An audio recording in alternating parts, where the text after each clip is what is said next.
Wa idza sa'alaka ibadi anni, kalau hambaku bertanya kepadamu, di mana Allah? Saya pengen curhat.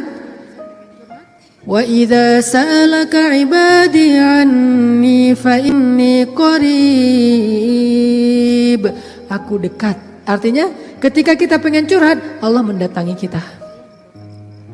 Kadang-kadang kita nggak pengen curhat aja, Allah mendatangi kita karena pengen dicurhatin. Kan baik banget Allah tuh. Padahal kan yang butuh kita ke Allah, bukan Allah butuh kita. Tapi karena saking pemurahnya Allah, dari arasy-Nya turun ke langit dunia. Setelah turun ke langit dunia, Allah bertanya, hal min dhi hajah, ada enggak hamba-hambaku yang butuh pertolongan? Allah manggil-manggil kita tuh di langit dunia tuh. Allah manggil-manggil kita, kita tidur. Ilfil enggak Allah? Besok datang lagi. Hal min dhi hajah, ada enggak hamba-hambaku yang butuh pertolongan? Masih tidur. Ilfil? Enggak, besok datang lagi. Dan itu berlaku dari sejak Allah menciptakan manusia sampai hari kiamat. Enggak pernah Allah ilfil sama kita. Inilah tempat curhat yang paling baik. Hanya ada dua. Satu kepada Allah, kedua kepada pasangan. Kalau tidak ada pasangan, bolehlah sesekali kepada orang tua. Tapi kadang-kadang harus dibatasi juga. Karena ada hal-hal yang kalau kita sampaikan kepada orang tua, pasangan kita gak ridho. Ketika kita ngomongin ke ibu kita, mungkin pasangan kita menjadi malu karenanya. Masalah nafkah mungkin. Kan itu harga diri suami banget ya. Kalau seorang istri kemudian curhat ke ibunya, ya AA ngasihnya kurang terus setiap bulan. Kan dia jadi malu nih. Ada hal-hal yang suaminya akan malu dan gak rela. Terus kepada siapa yang insya Allah suami kita gak malu? Kepada Allah. Ya Allah, suami saya ngasih nafkah kurang terus udah berapa bulan. Saya sih berharap gak usah banyak-banyak ya Allah, 30 juta aja sebulan. Ini masih kurang 29 juta, kurang sejuta curhat ya. Karena suami kita juga curhatnya ke Allah. Ya Allah, saya pengen nambahin nafkah buat istri saya. Ya Allah, ya Allah, ya Allah. Dua-duanya curhat nih. Kalau perlu curhatnya sambil pegangan tangan, kan seru tuh. Coba kalau masih sendiri, pegangan tangan siapa? Gini-gini. Mana ya tangan? Kalau sholat tahajud berdua sama sendiri. Kalau sendiri yang banguninnya alarm, nggak enak banget tuh. Ring, apa sih berisik? Tapi kalau udah berpasangan, yang banguninnya suara lembut. Kang, bangun.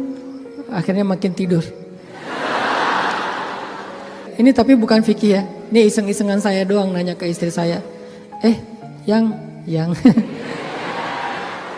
Kalau kita sholat tuh boleh gak sih gandengan? Istri saya nanya, gandengan gimana? Jadi kita tengah malam tuh nanya kayak gituan. Gandengan gimana? Gini, jadi kita takbir terus. Boleh gak sih kayak gitu? Nanya ya. Tapi kalau deketan boleh kan? Boleh. Ya udah deketan lagi dong. Lagi sah. Bisa gak ngomong kayak gitu ke teman kos-kosan? Deket lagi dong. Bahaya. Makanya teman-teman curhat sama Allah SWT. Analogi dan contoh kasusnya mungkin masalah cinta dengan pasangan ya. Tapi moral of the story-nya itu bisa kita pakai dalam apa aja. Karena kita punya masalah bukan cuma dengan pasangan, bukan cuma dengan teman, tapi kita punya masalah dalam pekerjaan, dalam apa aja. Pokoknya mau curhat ke langit. Karena Allah selalu menunggu kita curhat. Yang di seluruh bumi juga makhluk-makhluk Allah selain jin dan manusia setiap hari berdoa kepada Allah. Masa kita nggak mau berdoa? Kulla yaumin huwa fi sya'n wa la ya'uduhu hifdzuhuma. Curhat sama Allah. Akhirnya Khawlah udah selesai datang ke Nabi. Kalau bahasa kita kayak ngejapri ke Nabi gitu. Nabi bilang, kamu sama suami kamu sudah haram selama-lamanya. Karena zihar itu adalah tradisi Arab jahiliyah. Kamu buat saya seperti ibu. Itu tradisi Arab jahiliyah yang gak baik banget.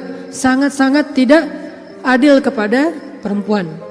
Jadi ini salah satu ayat bukti bahwa Al-Quran itu benar-benar turun untuk mengangkat kehormatan perempuan.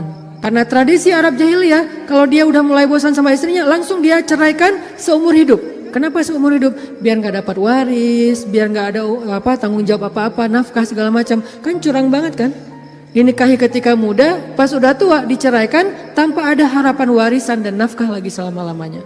Ternyata Khawlah gak berhenti dengan bertanya kepada Nabi doang. Dia minta kepada Allah. Tadinya gak ada loh fikih zihar di dalam Islam tuh gak ada. Gak ada syariat hukum tentang bab Zihar dalam Islam baru ada setelah khaulah curhat. Jadi bisa dibilang beberapa syariat Islam itu muncul hasil dari curhat-curhat para hamba. Apa arti al-mujadilah? Perempuan yang sedang curhat. Ini surat curhat di dalam Al-Quran. Akhirnya turun ayat, Allah sudah mendengar pembicaraan kalian berdua, Allah tahu banget isi japri-japrian kalian. Kemudian Allah mengatakan zihar itu adalah dosa besar. Dan orang yang melakukan zihar tidak berlaku untuk istrinya. Tapi dia wajib menebus dosa itu dengan cara berpuasa 2 bulan berturut-turut. Suami dari Khawlah orang yang sudah sangat tua. Nabi panggil dia ke sini. Akhirnya sahabat nyari-nyari dia, dipanggil ke rumah Nabi. Kemudian Nabi mengatakan, sudah turun ayat tentang masalah kamu dengan Khawlah. Allah enggak redha dengan apa yang kamu lakukan kepada Khawlah. Akhirnya dia dimarahin sama Nabi. Kemudian Nabi mengatakan, ya Rasulullah, saya sadar, saya insaf, saya taubat. Terus gimana menebusnya ya Rasul? Kata Nabi, berpuasalah 2 bulan berturut-turut. Dia bingung. Rasul, saya ini laki-laki yang sudah tua. Jangankan 2 bulan berturut-turut, sehari aja batal. Gak boleh batal sehari aja, gak boleh. Kalau batal sehari gak bisa besok dilanjutkan, gak bisa. Langsung mulai dari nol. Ya Rasul, saya puasa sehari aja gak kuat, gimana 2 bulan? Rasul mengelus dada kemudian mengatakan, ya udah kalau gitu beri makan 60 orang miskin. Ya Rasul, gak ada orang yang lebih miskin di daerah sini daripada saya.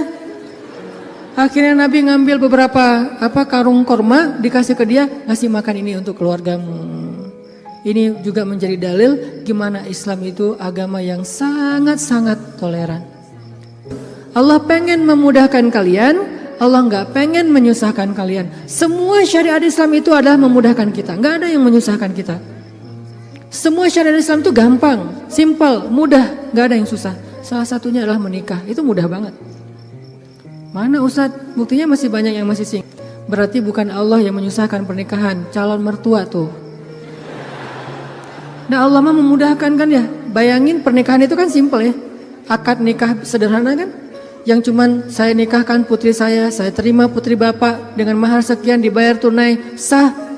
Akhirnya berubahlah status, berduaan apalagi dan seterusnya apalagi dosa aja isinya. Sekarang berubah.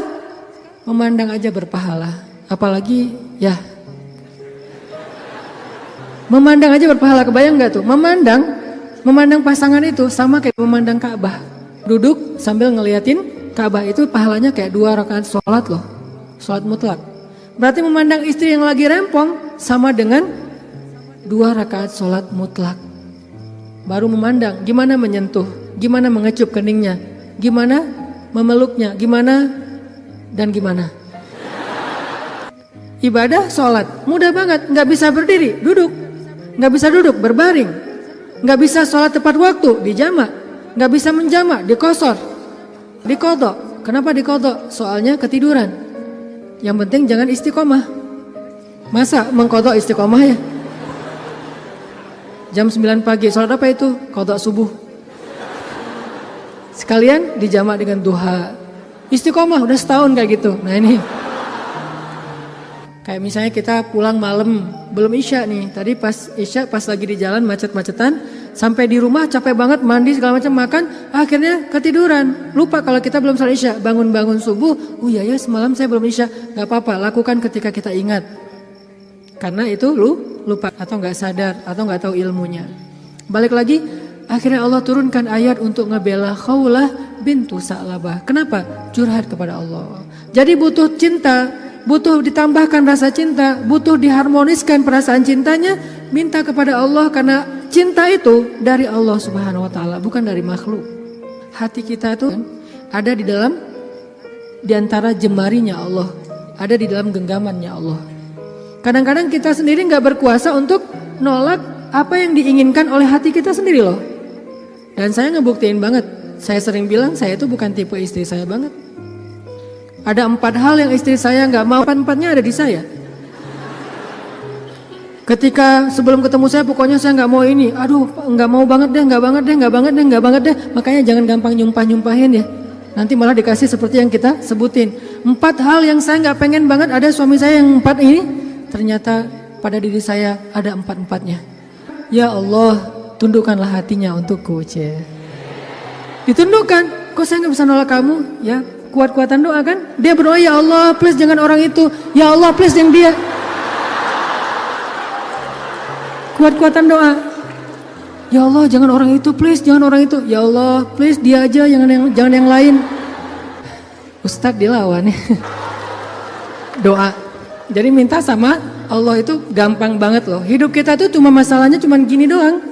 Buat saya hidup saya itu modalnya bukan duit, bukan teman, walaupun itu semuanya penting dan berharga, tapi modal paling penting dalam hidup saya itu ini.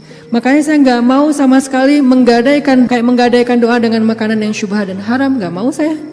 Misalnya jalan ke luar negeri kayak kemarin New Zealand, Jepang yang muslimnya minoritas kan susah nyari makanan halal tuh.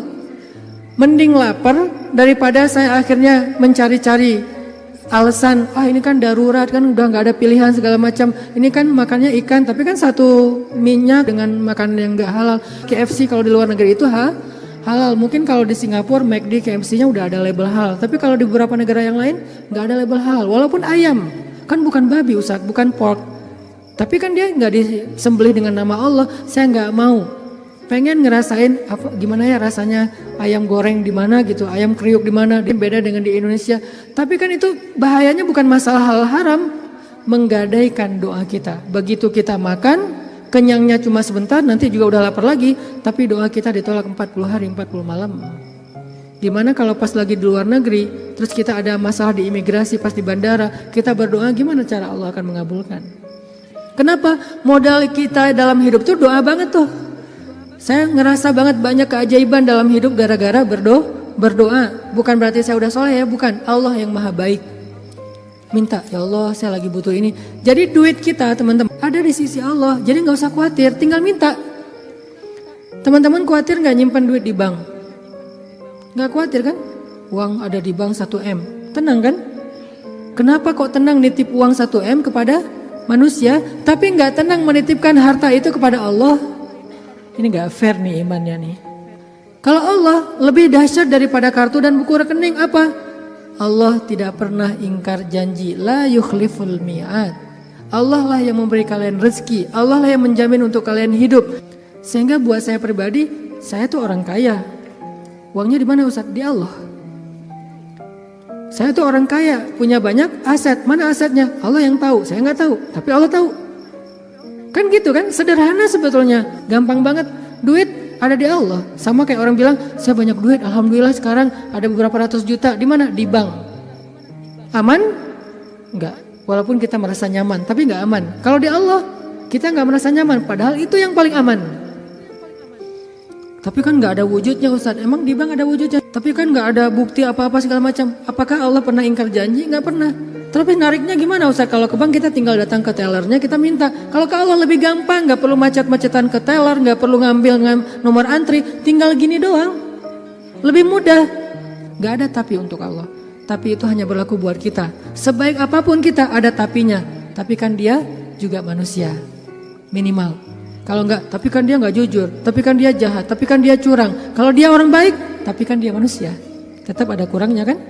Kalau Allah gak ada tapinya. Allah gak akan memberikan harta karena kekurangan. Allah maha kaya. Allah terlalu sibuk. Allah maha kuasa. Allah gak dengar. Allah maha mendengar. Allah misalnya gak melihat. Allah maha menyaksikan. Apa sih yang kita persoalkan dari Allah? Tinggal gini doang. Tapi saya udah sering gini gak didengar sama Allah. Berarti kita gak punya kontrak. Kontrak itu udah kita batalin dengan makanan yang haram. Kontrak itu udah kita batalin dengan memutuskan silaturahim. Kontrak itu udah kita batalin dengan berburuk sangka kepada Allah. Itu kan yang membatalkan kontrak. Begitu kita berburuk sangka kepada Allah, apa sih maunya Allah nih? Ya Allah, please tolong saya dong. Tapi ngomongnya apa sih maunya? Allah, batal kontraknya. Harusnya kita mengatakan, ya Allah, bantu saya ya Allah. Saya yakin tidak ada sesuatu yang sia-sia dari takdirmu. Kita berbaik sangka kepada Allah, maka Allah pasti akan menunaikan janji. Wa aufu bi ahdi, ufi bi ahdikum. Tunaikan janji kalian kepada aku tunaikan janji aku kepada kalian. Modal itu doa banget teman-teman. Doa banget. Cinta, mau dapat sahabat, mau dapat pasangan, mau dapat kasih sayang orang tua, mau dapat doa dari orang-orang soleh, mau dapat rezeki yang berkah, mau dapat terutama cinta dari Allah.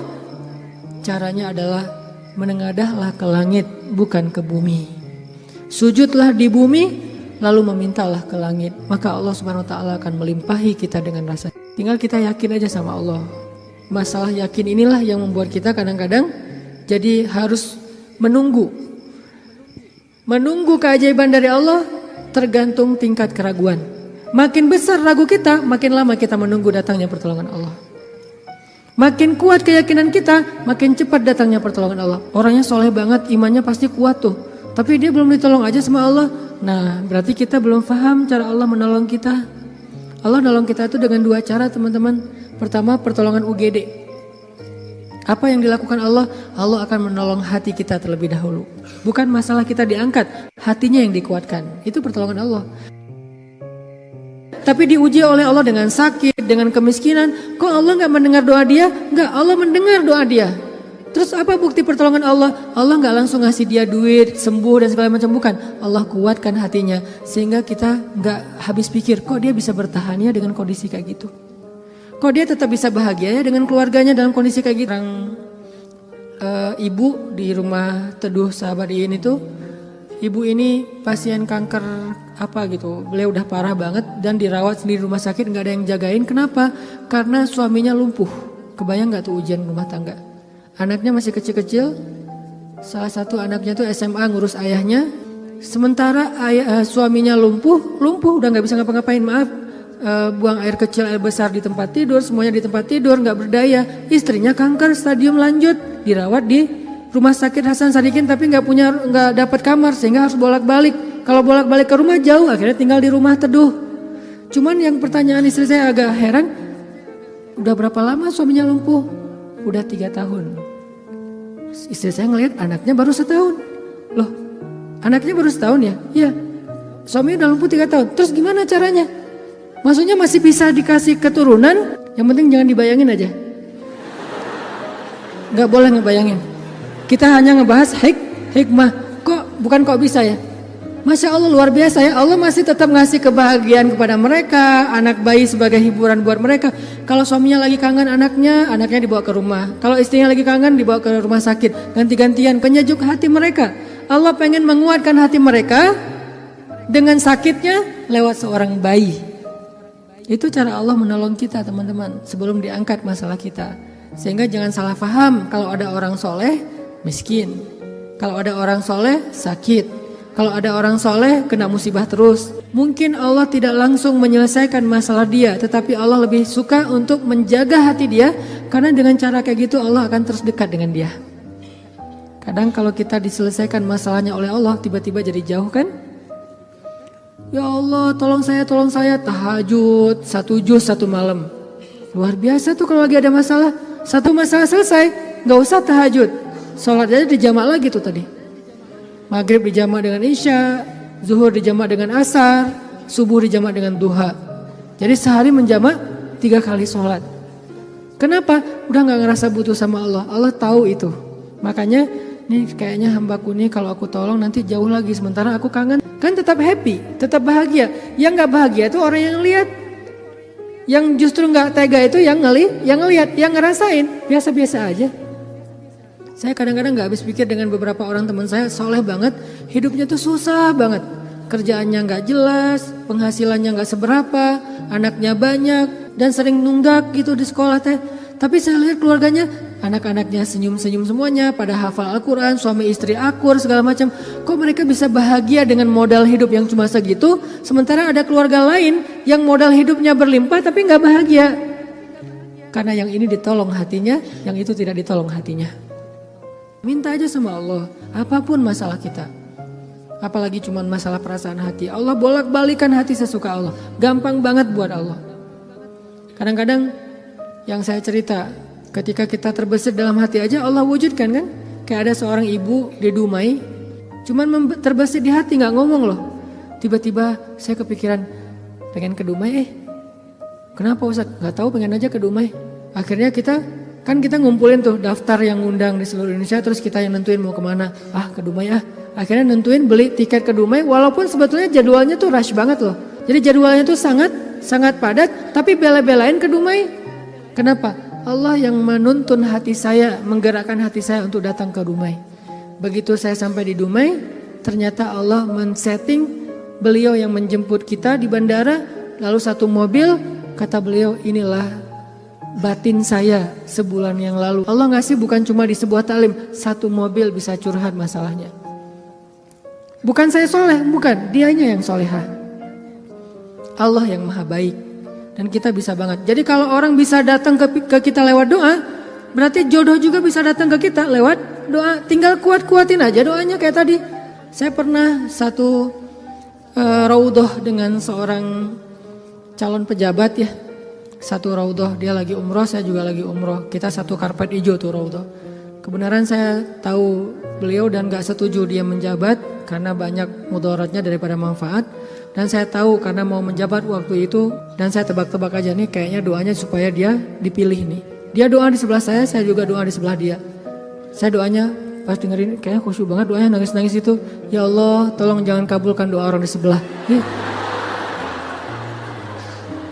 Karena mudaratnya lebih banyak, saya nggak rela banget dia yang berkuasa karena bahaya banget. Jelas doa itu yang paling luar biasa. Sama kayak kita menjalani hidup, ada masalah dikit tinggal gini kan. Sama kayak kita ada asuransi, ada masalah dikit tinggal klaim. Cuman ngeklaim asuransi kan lama nih. Kita harus bayar 200.000 dulu, kita harus ada prosesnya dulu. Kalau ke Allah, kenapa kita ngeluh? Kok lama banget ya Allah, kok lama banget? Enggak, kalau kita yakin akad kita dengan Allah di sini. Makin kuat di sini, makin cepat Allah menolong kita, dan itu ajaib banget. Saya nolak kalau misalnya Allah mau mendatangkan sesuatu dalam hidup saya, gimana pun ditolak tetap akan datang. Tetap akan ketemu. Alam yajidka yatiman fa'awa wa wajadaka dhallan fahada wa wajadaka ailan fa'aghna. Itu yang jadi modal kita. Bukankah dulu kita pernah ngalamin masa-masa sendiri kemudian Allah beri kita keluarga? Masa-masa ketika kita bingung Allah beri kita petunjuk. Fa'ammal yatima fala taqhar wa ammas sa'ila fala tanhar wa amma bi ni'mati rabbika fahaddis. Apa maksud wa amma bi ni'mati rabbika fahaddis? Nikmat Tuhanmu itu dibicarakan. Maksudnya apa? Untuk membuat kita makin yakin sama Allah. Ya, dulu kan Allah pernah nolong kita. Dulu kita pernah lapar, Allah yang beri kita makan. Dulu kita pernah bingung di sebuah kota mau kemana, Allah kasih kita tempat tinggal. Dulu kita pernah bingung sendiri, Allah kesepian sendiri, Allah kasih kita keluarga. Itu yang dibahas untuk tajdidul iman, memperkuat iman kita kepada Allah Subhanahu wa taala. Jadi kesimpulannya teman-teman, bahwa kita butuh apa aja mintalah sama Allah, termasuk cinta. Jangan begging kepada manusia, karena itu akan menjatuhkan harga diri kita. Kalau mau begging, mengemislah kepada Allah Subhanahu wa taala. Makin kita mengemis kepada Allah, makin Allah angkat derajat kita. Makin mengemis makin mulia. Kalau ke manusia makin mengemis makin hina. Mudah-mudahan ini menjadi booster buat kita, bukan hanya dalam masalah pernikahan, tapi juga dalam semua masalah hidup kita. Dan la tahzan, innallaha ma'ana. Gak usah khawatir, jangan sedih, jangan putus asa. Allah itu selalu bersama kita. Kenapa kita tidak mengandalkan ini?